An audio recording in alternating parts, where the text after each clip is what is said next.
Xi Jinping has touted Trump's trip as a historic and landmark visit. Trump was the last American president to travel to China.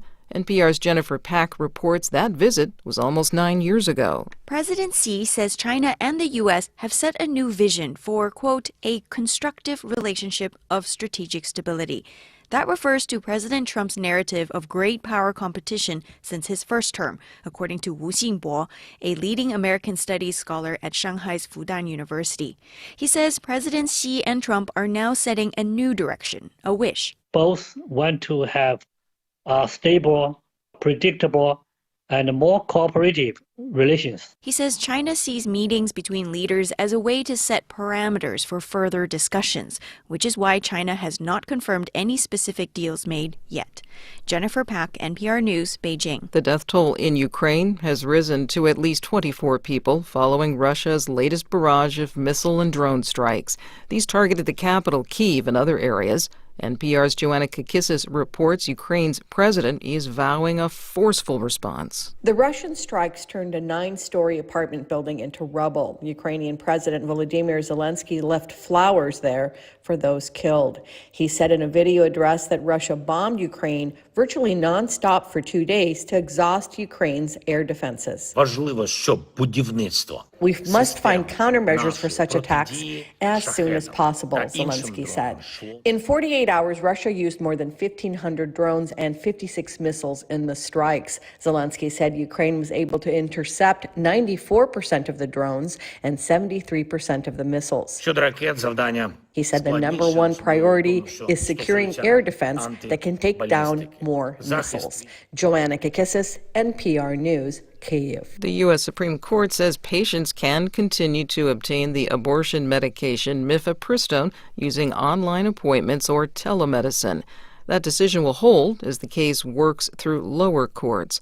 The Supreme Court overturned Roe v. Wade 4 years ago, and NPR's Selena Simmons-Duffin says telemedicine access is about a quarter of all abortions in the U.S. Telemedicine access is a big part of the reason why the overall number of abortions hasn't gone down at all, despite all of the state bans.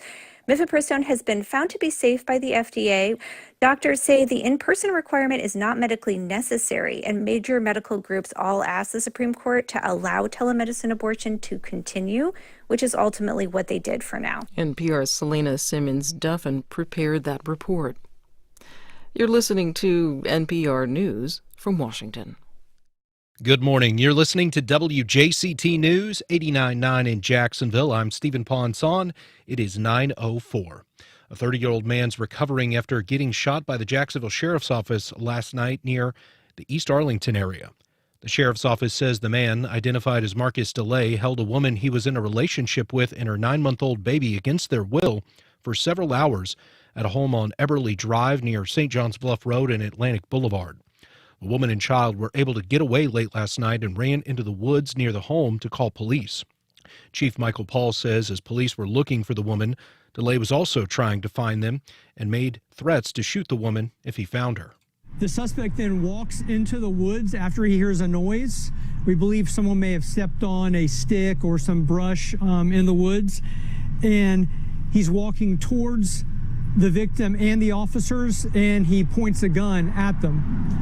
We have 2 officers that fire their weapons at the suspect.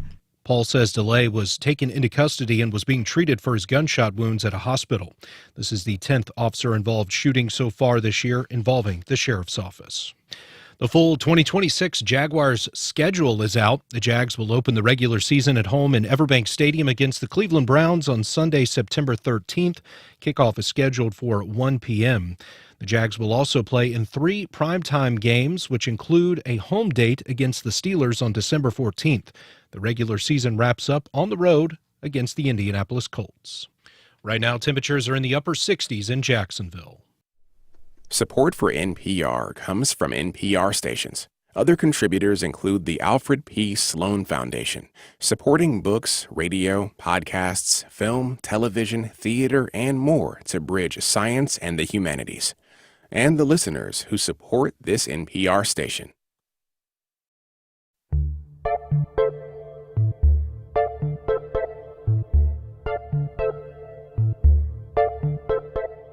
Support for First Coast Connect is provided in part by Baptist Health and North Florida TPO. Opinions expressed on the First Coast Connect Week in Review are those of our panelists and do not reflect the views of WJCT News 89.9. Welcome to First Coast Connect. I'm Ann Schindler, and it's time for our First Coast Week in Review.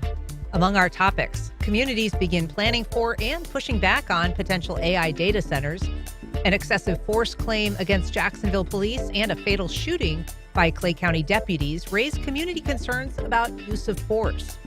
An incentive deal to keep Winn-Dixie headquarters in Jacksonville also requires it cancel plans to close a community grocery store. And with his first election looming, Florida's Attorney General announces new lawsuits against the city, chatbots, and an investigation into the NFL's Rooney Rule. To talk about all that and more, I am joined by Obi Umana, attorney and political consultant. Good morning, Obi. Thank you for having me. Mike Mendenhall, associate editor and City Hall reporter at Jacksonville Today. Good morning, Mike. Good morning, Ann.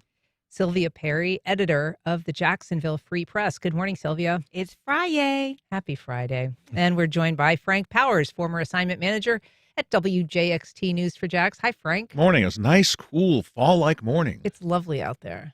And we're in here, but we're going to get your out. Geese think so, too, by the way. Oh, yeah. We've got some geese. We got a few Canadian geese out there. Canada geese. I would say Canada more geese. than a few, judging from what I saw coming in. Oh, sorry about that, Frank. Got to dodge it. Well, we're going to start off talking about an issue. It actually has to do with use of force in Jacksonville. A very prominent civil rights attorney, Ben Crump, picking up 2 new clients this week over concerns about law enforcement response in Duval and Clay counties. Of course, just last night, we're hearing news about a police shooting in Jacksonville. Not fatal, but the one that has been getting the most attention, Obi, is Morris Davis. This is a gentleman from Clay County who was shot Saturday, May 9th, this past weekend, as he lay on the ground, seemingly disabled. His family has said he was disabled and seemingly having some sort of mental health crisis. I don't know about you, but I mean, I feel like social media was really blowing up about this particular incident. Yeah, I mean, if you've seen the video, it's a disturbing video, right? It is someone who is lying on the ground and is shot and is not moving and then has passed. And so, you know, as you start to learn more about the story, and you start to see other videos that have popped up and other things, you really just see that this is just a terrible situation. And you know, unfortunately, it looks like Ben Crump is going to be able to, purchase a condo here with the amount of cases that he's been able to take in this area. So. Yeah. So we're showing some of the video, obviously not to the point where the shooting occurred. He was holding knives, Frank Powers, and, that obviously is a very real threat to a law enforcement officer. Deputies in this case tased him before shooting him. But at what point, in terms of the law enforcement people that you're talking to, does, holding a knife or even waving a knife, as he appears to be doing in this video, constitute a real measurable threat? If you're 6 to 7 feet away, I can't put myself in a law officer's shoes, but you can't reach him at that point. They were well away from his ability to hit them with the knives. He's a big guy, well over 300 pounds. He is waving the knives around. People say, well, he should have been tasered. He was tasered. You can see him pulling the prods out. At that point, de-escalation seems to be the way to go. I talked to Ken Jefferson, the crime and safety expert for First Coast News, who back in the day was the same for Channel 4. He watched the whole video, and he says he saw no justification for the shooting. One deputy fired, and if you listen to the audio, it's a bang, a pause, a bang, a pause, a bang, a pause. Not the bang, bang, bang. Usually here in police shootings, you hear them in rapid succession. This was not the case. Now, here's the problem. Clay County has FDLE do their criminal investigations of police shootings. We can expect to see something in about 2 years. They're overwhelmed. And now JSO, they get their share of complaints about investigating their own shootings, but we get the results quickly. They release the body cam within 3 weeks. In the case of Clay County, they go to FDLE, and FDLE takes years, literally, before we get it. And what's going on at FDLE? I mean, I would second that, because I recall reaching out with a public records request a couple of years ago and being told that it was going to take like 18 months to fulfill. So are they short-staffed? What's happening there? They are short-staffed, and so many agencies rely on them to do their independent investigation. The NAACP is calling for one, and that will be done by FDLE, but it's not going to go nearly as fast as the community wants. Sylvia, I want to take a listen, because First Coast News went out to the community. They spoke to a number of the neighbors that lived in this area, knew Morris Davis. Let's take a listen, and then I want to talk to you about it. Couldn't even believe it. It didn't register in my mind. And then once it did, I was like, wow, they just shot this man. Always very generous. He was a great person. Like, my newborn daughters were in his arms. It's one of the most tragic things that has ever taken place, because I've never seen someone so devoted to God, so loving, so caring, so outgoing. You would hope that people are here to, protect and serve the community. And if somebody's going through a crisis like that, they would have the understanding to know how to deal with it. I'm glad that we were able to at least have the video for some justice and let people judge for themselves. So Sylvia, obviously a lot of folks in his neighborhood very upset by this cell phone video that showed a man who was laying on the ground and, as Frank says, some distance from officers when he was shot and killed. Yes, and it seems like as if the entire incident was a fluke. The police were called out there for a DCF incident. He was there as one of the bystanders, and they ran his name. It appeared he had an outstanding warrant in the state of Mississippi for something that happened some time ago. It was murder. Yeah, a felony murder warrant, and two, right? Charges additionally for aggravated assault. Yes, for some time ago, and he's been here evidently undercover, running from that warrant. But when they approached him on it, he immediately responded, and you get to know that a different side of a person, and the past caught up with him. Unfortunately, the situation went from 0 to 60 in a matter of minutes, as caught on video. And social media at this point is now a new level of accountability for our officers. And so what is being said on social media? Because the first account of this, they're describing what happened in a way that is sort of casts one light on it, which was this: he sort of fled. He broke through a neighbor's fence, which is accurate. Some say he fell through it, but yet he fell through it. I mean, the man was obviously very much obese. If you look at the video, he could barely, his pants were down. He couldn't even stand up. And as Attorney Crump said, there was distance, there was time, and there were different options that could have been taken. And to see that happen in plain sight, you could see people running up to trying to at least intervene, and the police, they turn the guns on them and saying, "Stop, get back." So it almost makes the situation infallible and adds another level of accountability again to our officers. Mike, it does show the importance of video in these kinds of circumstances, because, as you say, if you describe somebody who's sort of fleeing, waving knives at officers, who's shot by police, it sort of paints one picture. And then when you see this version of events where all of those things are happening, and yet he's seemingly immobile, he's clearly in distress, he's lying on the ground, and police are quite a distance from him when they shoot him, it does paint a different portrait. Yeah, it gives investigators a record other than what the officers have are verbally explaining to compare to other witness statements and also just a different perspective than a body cam would too. It allows for different angles to really to get a better idea, to see what the scene what was going on at the scene.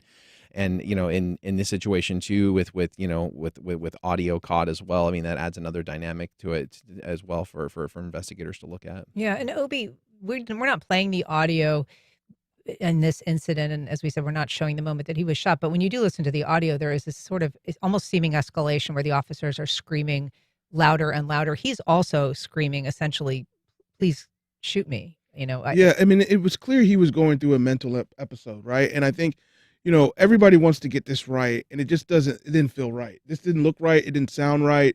You can hear from the people in the neighborhood what type of person he was. And, it is something that we have to do better. We have to hold our officers a little bit more accountable to when these type of situations should not end in a death sentence without being able to go to trial and some level of de-escalation.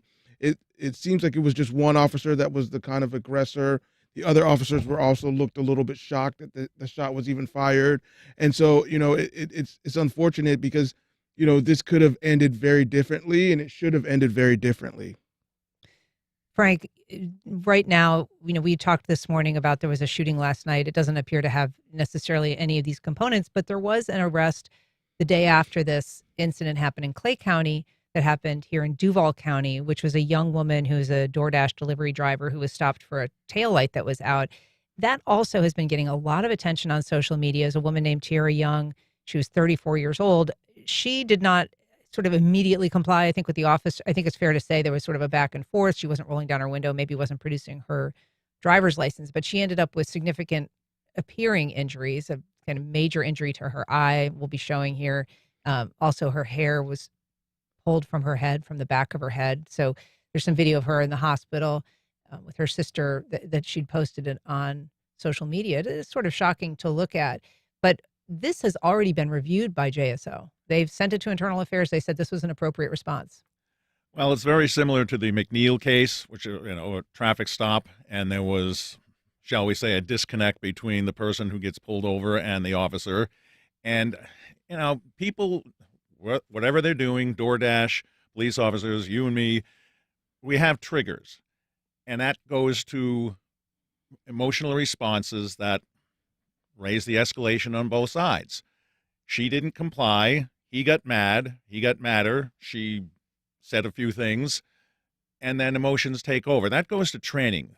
The training that officers have to take in these situations is very important, and we've seen a number of cases go into the court system, and judges repeatedly saying that they question whether JSO instills the right kind of training, especially in younger officers who seem to be involved in these type of incidents more than veteran officers. Yeah. You have to wonder where the anger management is. Back in our day, we used to have officer friendly that would come in, and now officer friendly doesn't seem too friendly. You have an officer pointing a gun with you at you, yelling F-bombs.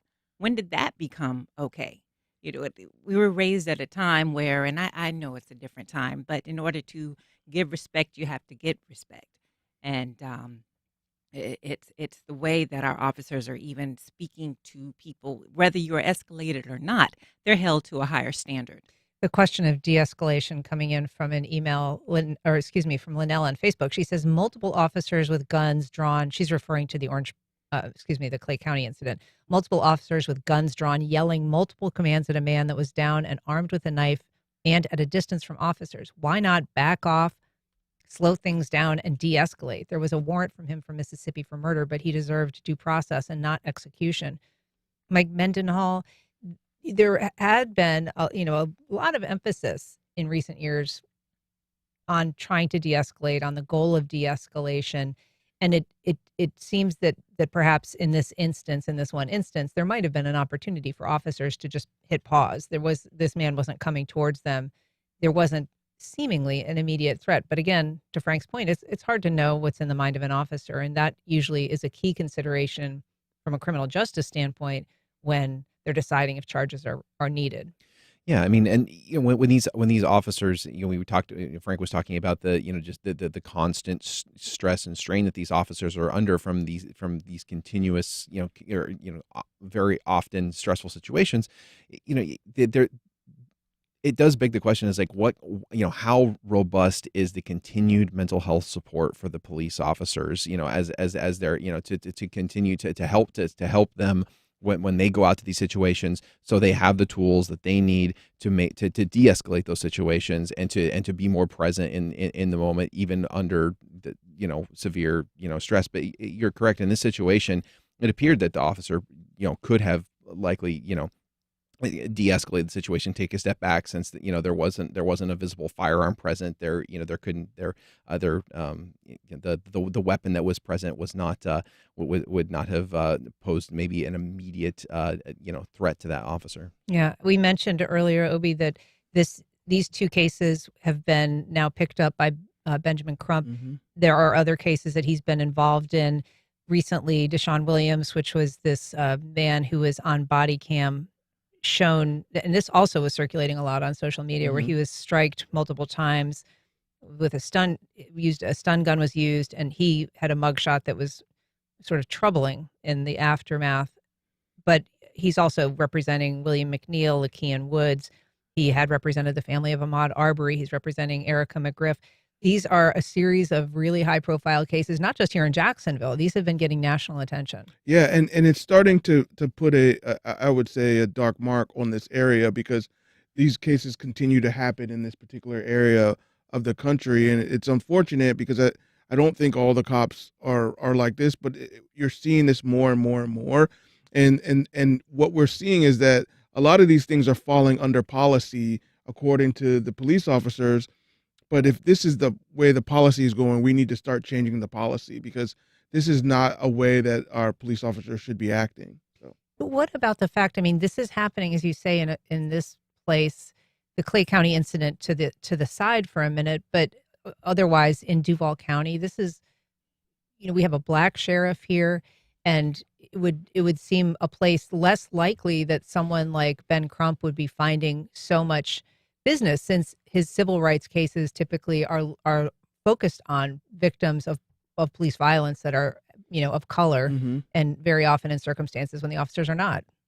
Yeah, I can't explain it. I think, there is obviously, as I said before in the other case, there is a minority of cops that seem to be kind of doing this in this particular cases. And if you look at some of the kind of the record, there is a small group of cops that commit most of these type of incidents and most of these type of violence. And I think, the sheriff has done a good job of arresting some of his own cops at times and gotten some of those people off. But I still think there's some bad apples that he needs to eliminate. So.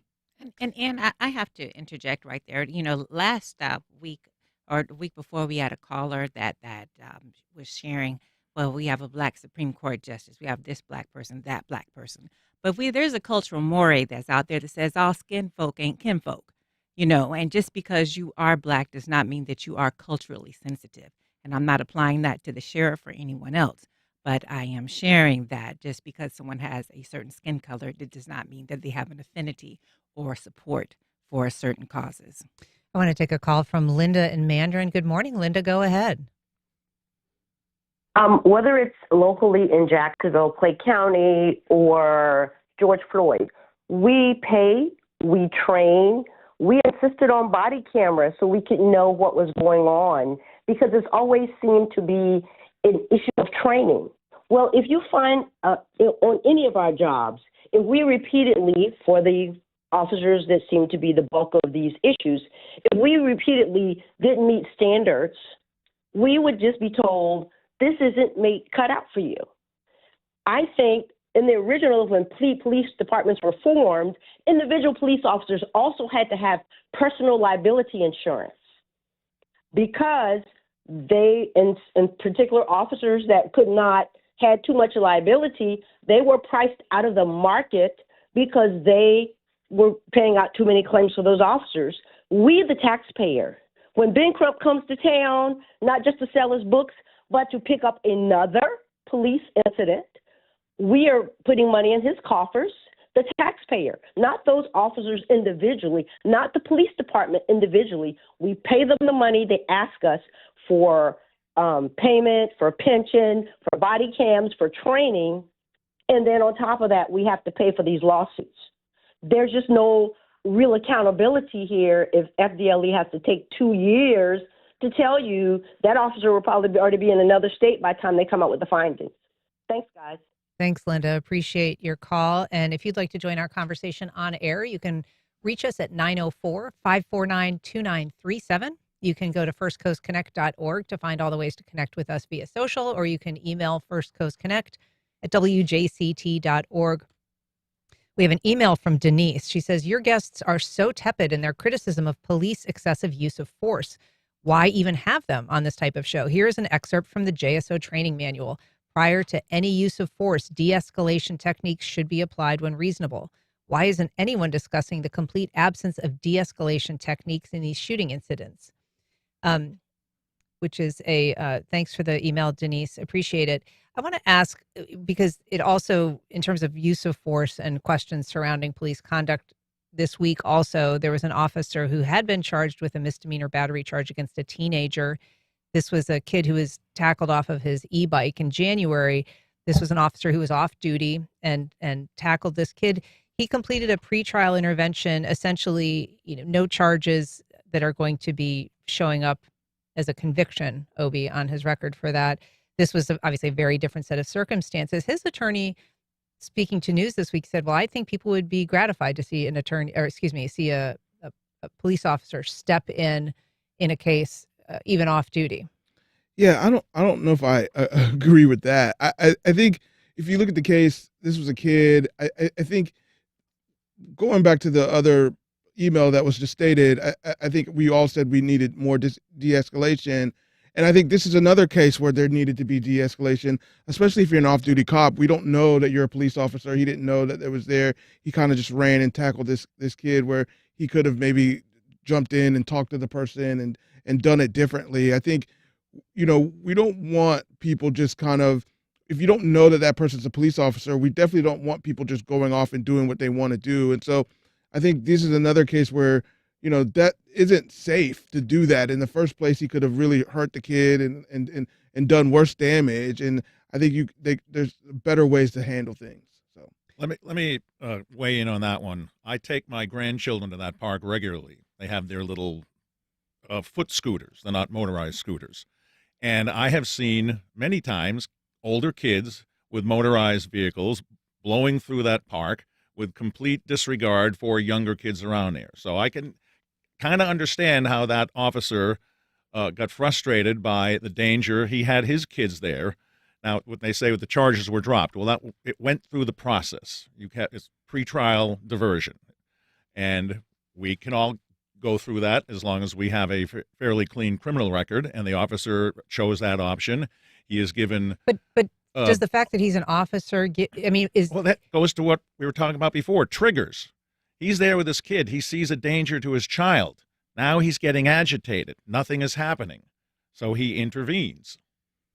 Did the fact that he was an officer allow him that pretrial intervention in a way that if you had tackled a similar kid in a similar situation? Anybody can go through pretrial intervention. All right. We've got a call from Charles on the west side. Good morning, Charles. Go ahead. Hey, good morning, everybody. Happy Friday. I just had a quick one, but don't these officers, either before the academy or somewhere along the process, don't they have a psychological kind of screening testing that they have to go through to see if they have these kind of temperaments, to escalate? Thanks. Charles, thanks. I mean, certainly they receive that kind of training when they're in the academy, Frank. Yes, they do. And as the officers go through, if they start to display characteristics of a problem officer, JSO at least has a program. I forget the name of it there, but officers go into that. It's basically your problem child program. And there have been officers over the years that certainly do not do the reputation for the agency well, and they've been fired or forced to resign before they get fired. So, in terms of preemptive psych exams, do you know about that? I don't know if it's a psychiatric exam, but certainly they do screening and ask, questions as to what is their background, what personal experiences and biases do they bring to the job. Mm-hmm. All right. Well, if you're just joining us, we're talking to Obi Umina, Mike Mendenhall, Sylvia Perry, and Frank Powers about the week's headlines. You can join our conversation at 904-549-2937. I want to move on now to a topic that is more financial and perhaps somewhat less emotional, about an incentives deal for Winn-Dixie. This came to a vote this week. The city council, Mike, approving it 16-2. First of all, just tell us a little bit about this incentives deal, what it provides for, and why we're giving Winn-Dixie this chunk of money. So Winn-Dixie came to the city and requested this $12 million incentive package, essentially partially to keep their headquarters here, based in Jacksonville. They've been in Jacksonville for decades, but also to expand their headquarters. They wanted to add 200 200 jobs are at their headquarters. And essentially they're saying, we're going to invest $65 million in our company, both for mostly for store renovations. I believe it was a little over $40 million for store renovations, and then also to a little more than $17 million to improve their headquarters. So the city said, okay, we'll give you about $5.5 million in property tax incentives, which basically it's a property tax rebate. So the city doesn't actually have any money coming out of the coffers on that. But the point of contention really was this $6.5 million completion grant. It's like a cash completion grant. Or I guess they're calling it a cash retention grant to keep Winn-Dixie here. The concern is that Winn-Dixie was looking at other cities to relocate their headquarters. On this show, Mayor Deegan actually mentioned Tampa was a possible location. But what really kind of started to catch people's attention was Winn-Dixie was planning on closing 2 stores in Jacksonville, but one in particular in Brentwood on Main Street. And that the residents there were very concerned that the closure of that, it was a Harvey's supermarket, that the closure of that store was going to create a food desert there. Which Winn-Dixie owns Harvey's. So the city council, they were poised to approve this deal, but then when the community really kind of started pushing back, saying, why are we giving Winn-Dixie $12 million if they are going to be closing this grocery store in an already economically distressed area? So the city council negotiated with Winn-Dixie, and Winn-Dixie agreed to keep the store open at least through 2029. It does seem, Mike, a little bit though of kind of the right hand not knowing what the left hand's doing. When you have a huge incentive deal like this, it appears that it wasn't really known to the council until maybe Councilmember Jacoby Pittman either personally went to that store and saw that the shelves were being emptied or heard from the neighbors. But it was sort of like, wait a second, why are we giving this huge incentive to keep them here when we can't even keep their grocery stores here? And at that point, it became an issue. So whose job is it to kind of vet that at the granular level to see that these two sides sort of know what's happening? Well, the deal was actually negotiated by the Deegan administration and the city's Office of Economic Development. They're the organization outside of the downtown area that handles all of these large incentive deals for companies. So I mean that would have been vetted amongst that in that office.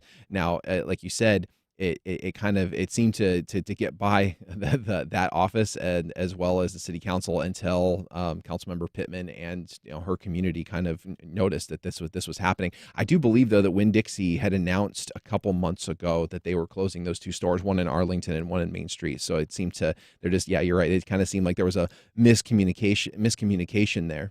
Yeah, there was. I mean, that was a public announcement. That, again, this is a Harvey's. This one on Main and West 48th. Another one in Arlington.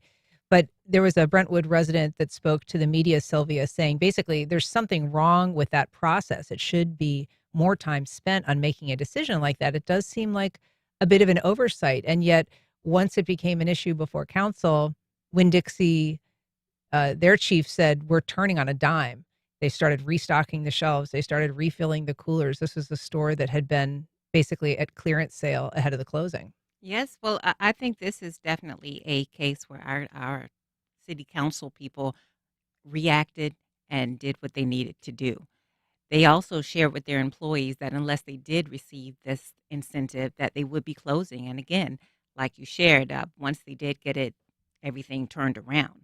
I know Jacksonville doesn't want to see another case like Green Cove Springs, where they've closed their only grocery store. Also a Winn-Dixie.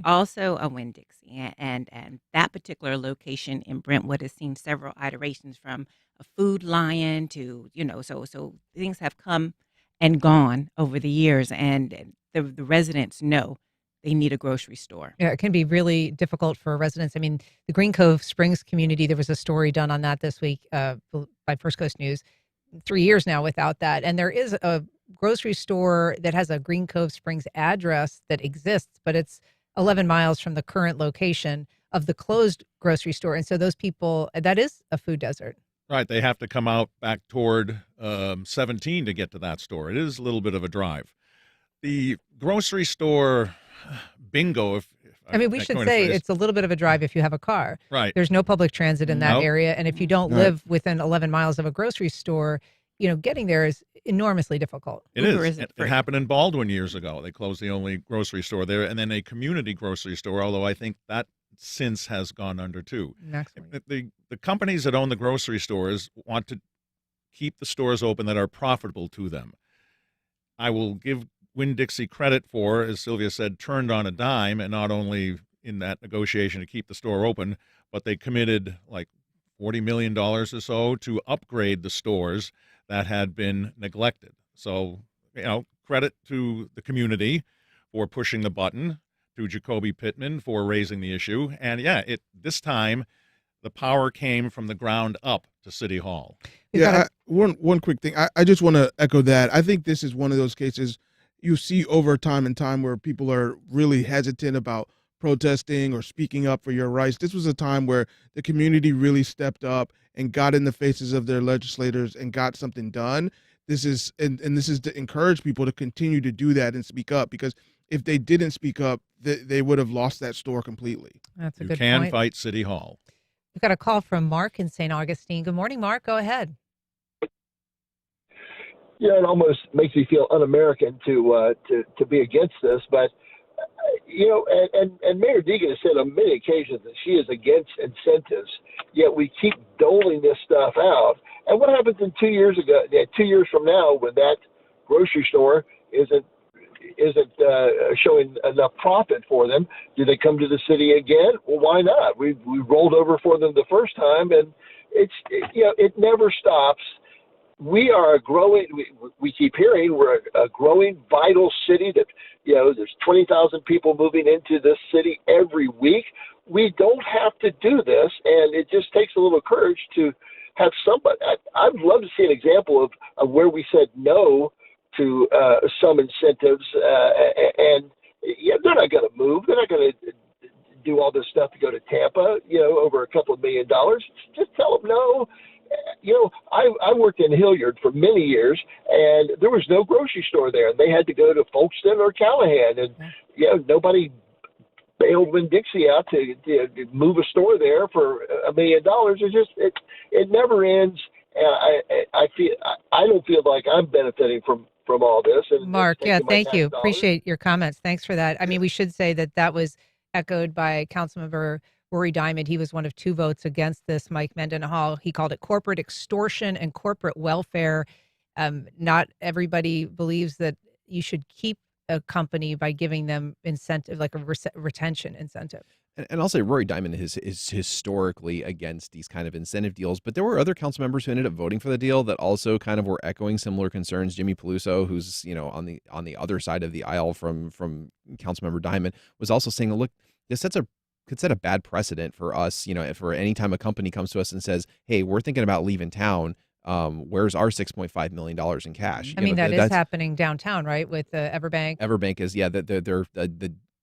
they've approached the city. It seems like that deal might not be as tenable for the city council and the Downtown Investment Authority, but that's the concern. And Mike Gay also, he voted for the deal in the end, but he also voiced the same concerns that Councilmember Diamond did, is that and it's happening this whole Winn-Dixie debate too is kind of happening at a time when the city council is becoming much more soft on providing incentives. They're wanting any type of they're wanting to completely scale back cash incentives. They're wanting any type of incentive deal that's going to be actually worked into the budget, as opposed to passed and then let's figure out how to pay it later. They're starting to be a little more strict with the Downtown Investment Authority on some historic preservation type, smaller historic preservation type grants. So it is kind of happening in an atmosphere of where the city leaders are much less likely just to say, okay, yeah, let's do this. Yeah.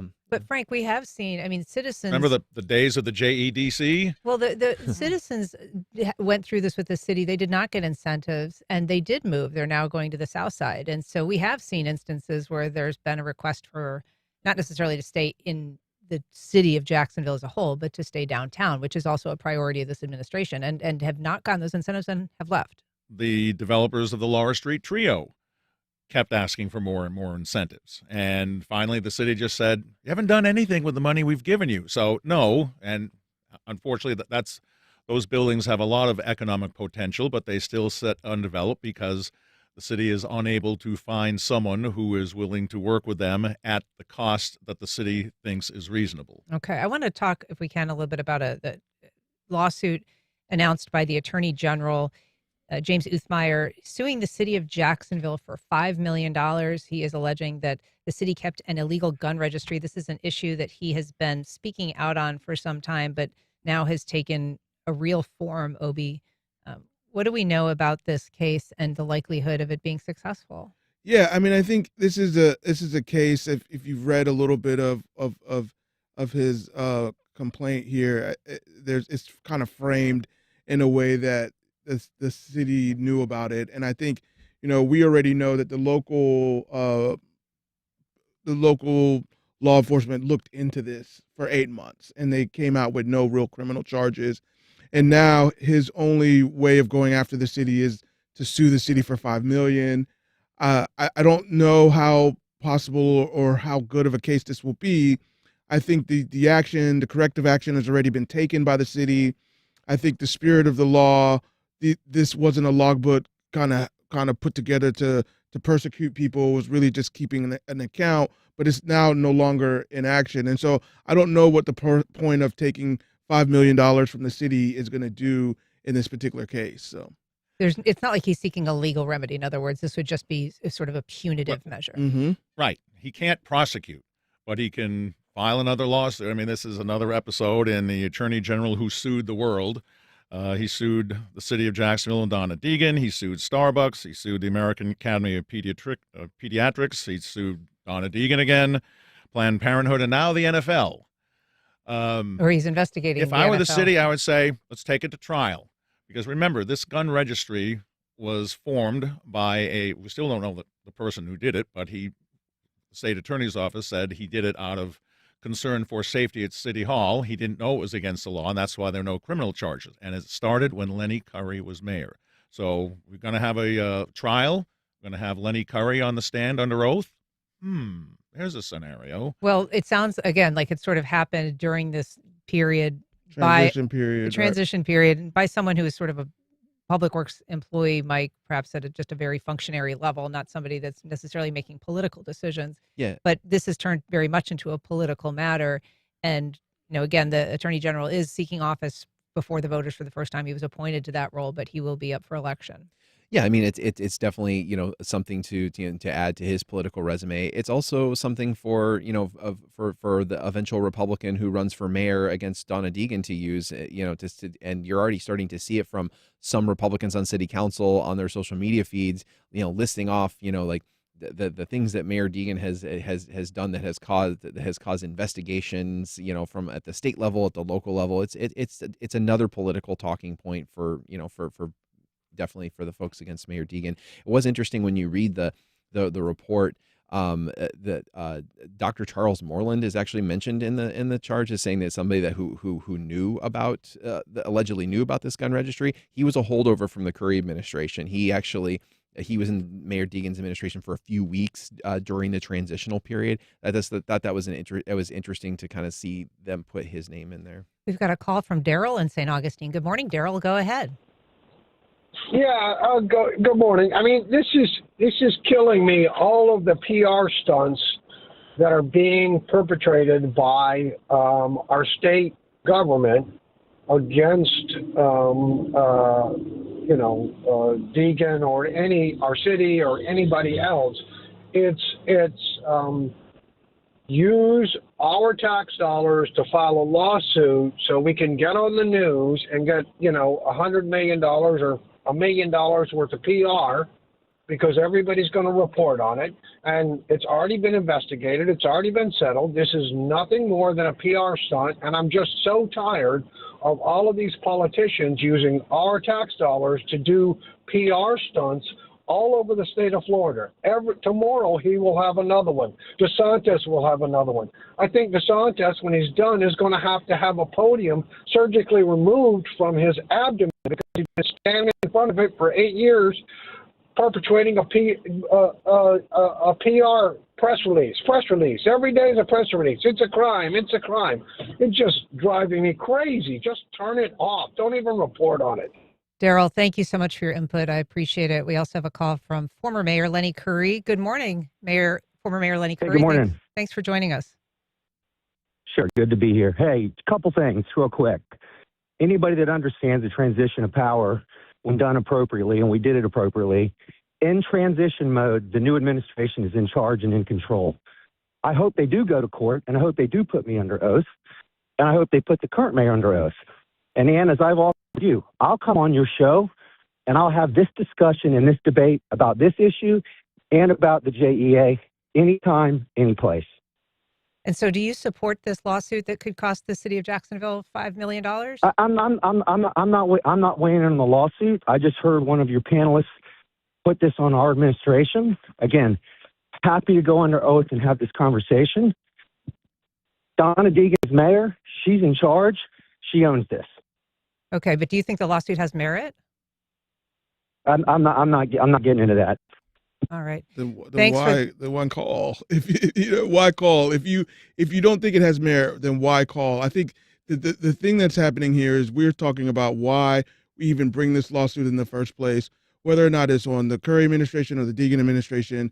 This was something that happened by an employee that made a mistake and we're moving on. But why even bring it up if we don't think it has merit or not? I don't understand. Any thought on that, former Mayor Lenny Curry? Yes, it does have merit, 100%. Okay. It does. All right. Well, thank you for your input. Appreciate it. Just briefly on the Rooney Rule, because we did say we were going to talk about that. Sylvia, this is, again, an investigation. It's not a lawsuit, but this is the Attorney General saying that this longtime rule that requires some consideration of people of color before, positions in the NFL of some rank are given, new jobs awarded, that people that have a broad, diverse base of a pool, a slate of candidates. Yes. And I'm in agreement with one of our last callers. And it's like, when do the PR stunts stop? Now you're going after the NFL and saying that it's in violation of Florida state policy to give someone an opportunity, not give them a job. I know our publication, social media, blew up in an article, and you had certain right-wing people saying, just because somebody's a certain color doesn't mean they deserve a job. But they may not, quote unquote, deserve a job, but everyone deserves an opportunity. And to try and impose states' rights on a private company's opportunity, to just interview someone is going a little bit too far. All right. Well, we're going to have to leave it there. It's always great to have you. Oh, Frank. That's all right. That's all right. You were dying for Next the Rooney Rule. All right. Well, we'll talk again soon. Obi Umina, Mike Mendenhall, Sylvia Perry, and Frank Powers. Thank you all for being here today. Have a great weekend. Thank you for having us. All right. Up next, a concert event fusing music and candid explorations of mental health. We'll tell you about Stronger Than Stigma's fourth concert and conversation.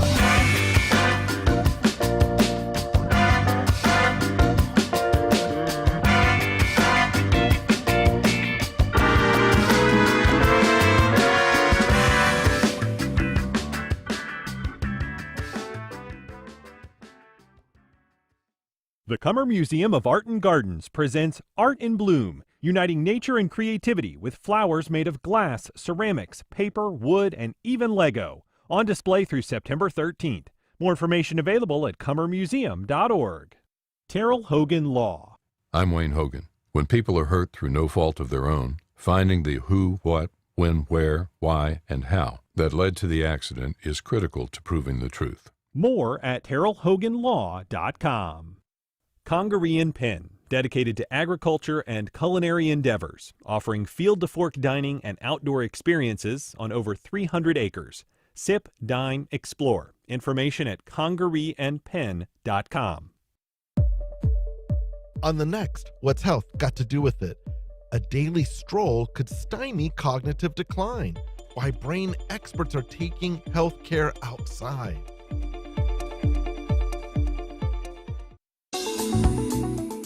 On the next Florida Roundup, Florida's largest teachers union sues the state over using public money for charter schools and school vouchers.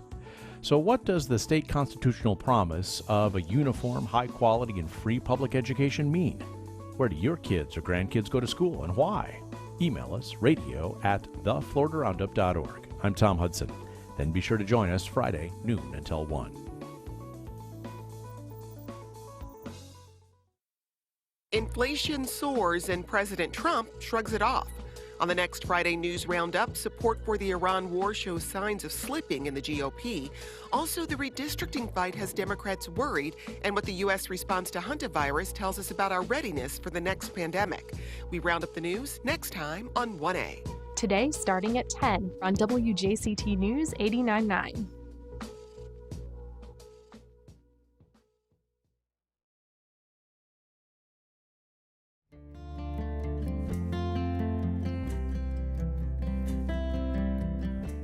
Welcome back. Well, it's called Stronger Than Stigma, and it's their 4th concert and conversation. It's a rare fusion of entertainment and candid conversations about mental health challenges.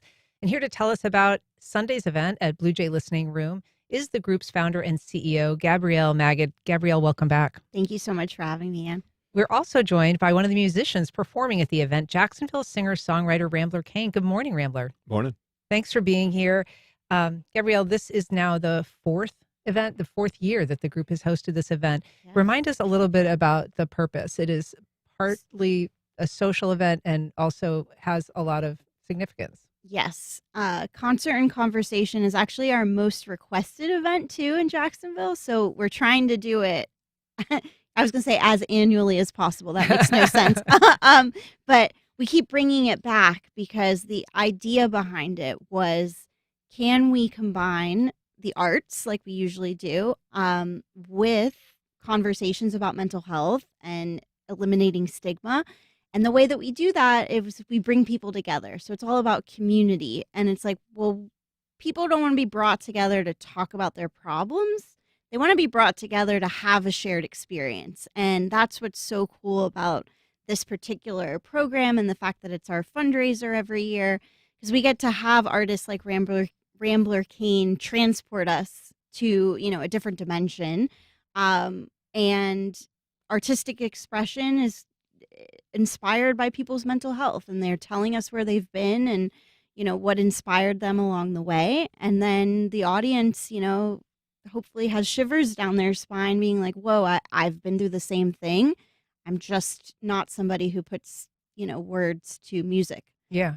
And Rambler, your music is kind of broad picture Americana, but very soulful, really beautiful songwriting that you do, and explore a lot of personal subjects. So, how do you approach an event like this? What interests you about participating in it?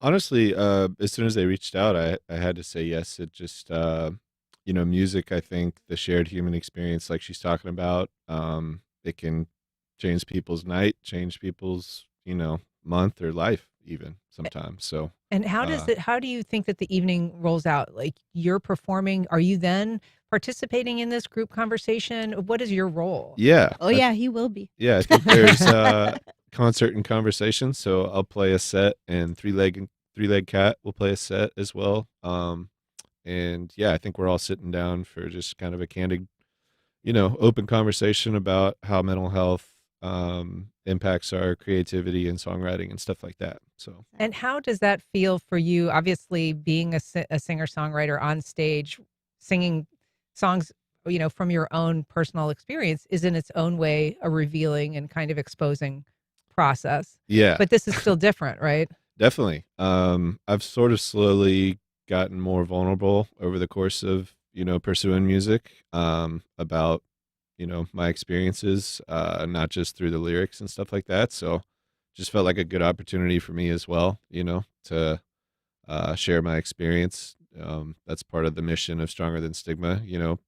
People feeling comfortable reaching out for help when they need it and stuff like that. Yeah, I mean, that is a big part, right, Gabrielle? Is like having a space where people feel that they are okay talking about the fact that everybody has mental health challenges of some kind. Some are more severe, some manifest in different ways. There can be issues with sobriety. There can be issues with a specific crisis that passes. There can be lifelong issues. Totally. We're all about making sure that people feel the power of knowing that they're not alone. And the human condition is very complicated. And, from, what do they say, womb to tomb, like we all go through so many different things and we all feel like we're the only ones experiencing it. It's like this isolating thing to have feelings. And then if we talk about it and we share and we compare notes, we can understand, wow, I'm not the only person that deals with this. And I think that's why music is so powerful too, because whether you're listening to Taylor Swift or Rambler Kane, you're like, whoa, okay, I've been through a breakup. I've been through, moving cross country, whatever it is that you're listening to. You're just like, me too. Yeah. This event is obviously popular. So this is close to sold out. We mentioned it's at Blue Jay. And so I would ordinarily urge people to go get tickets. There maybe are a couple left or we're getting close to it. I'm excited to have this problem. Okay. The Friday before the Sunday. We have 4 tickets still on the website available for students and military. And I'm excited by the fact that we've had such great response from the military community. Yeah. Because Wounded Warrior Project is actually one of our sponsors this year. We've got them and Haskell and ViStar. So with them, part of our agreement was that we would underwrite the cost of the ticket anyway. So basically, if you could email us at hello@strongerthanstigma.org and tell us that you've got to be in that room, and we'll make it happen. Okay. I told Kara, the owner, that I'd really like to meet the fire marshal. He's invited. She's invited. Yeah. All right. Well, we're going to leave it there. I want to listen to a little bit of Rambler Kane's new album. This is a song called Start With Why. Gabrielle Magid, Rambler Kane, thanks so much for being here today. Thanks for having me. All right. And thanks for listening. I'm Ann Schindler. You've been listening to First Coast Connect on WJCT News 89.9. I swear I'm feeling good. Only took me 30 years, now I'm doing what I should.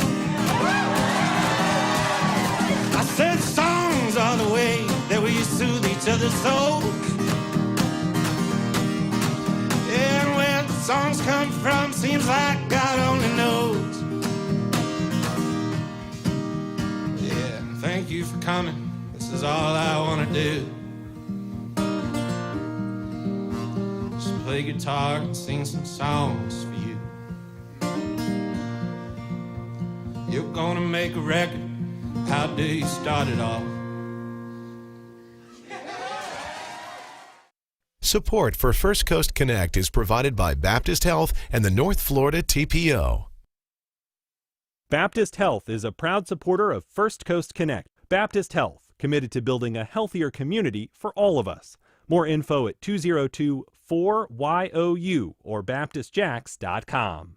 The North Florida TPO is dedicated to transportation planning, funding, clean fuels, and new technologies for a vibrant, resilient, and connected region. More information available at northfloridatpo.com. Wolfson Children's Hospital. It's here where hope starts, breakthroughs happen, and lives are changed every day. Wolfson Children's. For any child that needs care, we are always here. Visit wolfsonchildrens.com. This is WJCT News 89.9 Jacksonville. Up next, national and local news from NPR